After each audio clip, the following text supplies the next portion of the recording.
Meanwhile, Florida Governor Ron DeSantis is poking fun at California Governor Gavin Newsom now. Yesterday, he dared him to get into the 2024 race. Watch this.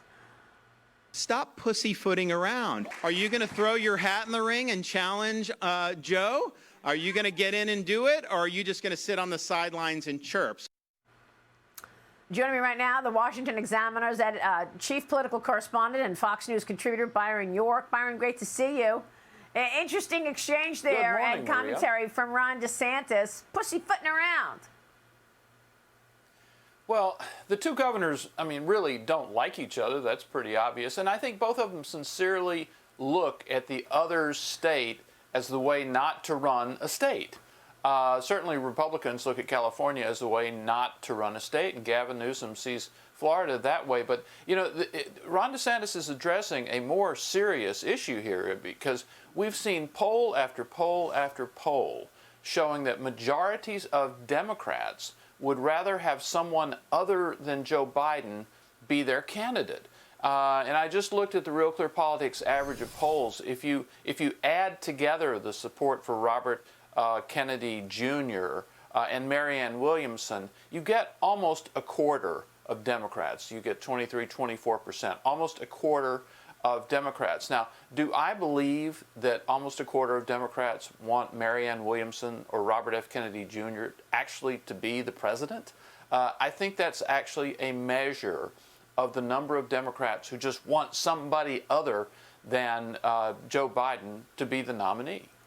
Yeah, that's right. And yet, the Democrat leadership says he's our candidate, and we're not doing any debates about it either, even though Robert Kennedy and Marianne Williamson would like to get on stage with Joe Biden.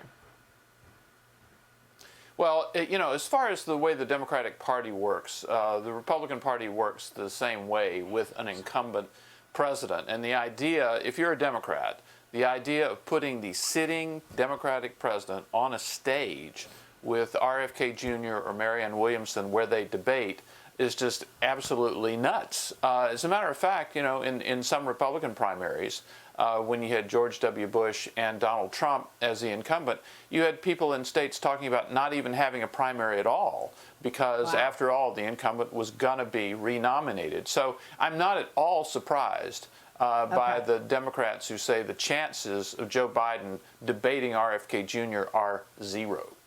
Well, one of the issues for Democrats and Republicans, you just said it, a majority of people in America do not want the president to run again because his gaffes are on full display. He's raising eyebrows again with his latest gaffe on geography. Watch this week.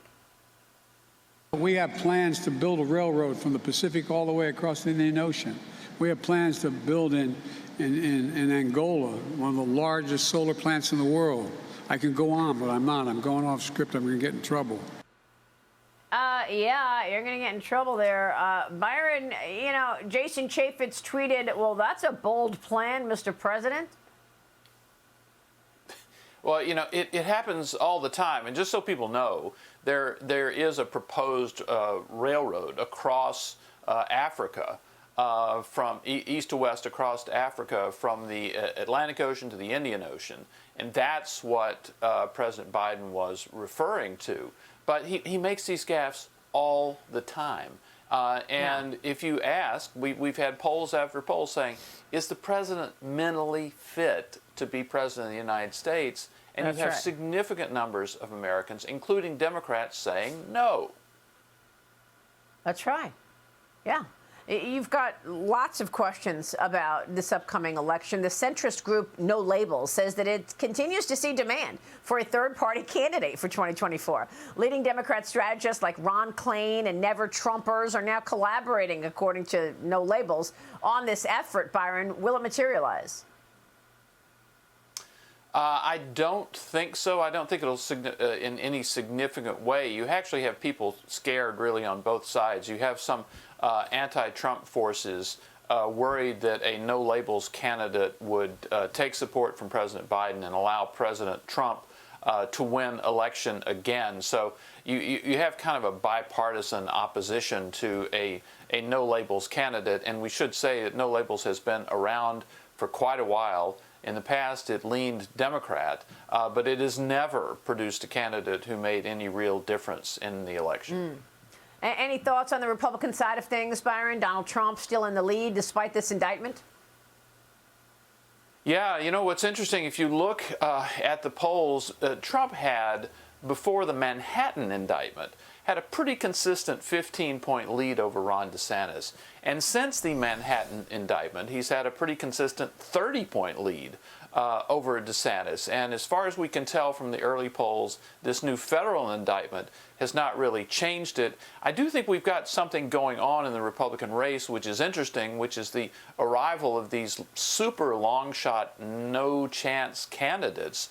Francis Suarez, the mayor of Miami, just announced yesterday. So you have Francis Suarez, you have Asa Hutchinson, you have Doug Burgum, you have Larry Elder. You have at least 4 candidates in the Republican race who are below 1% support in the polls, meaning they're not going to make debates. We don't know why they're actually running.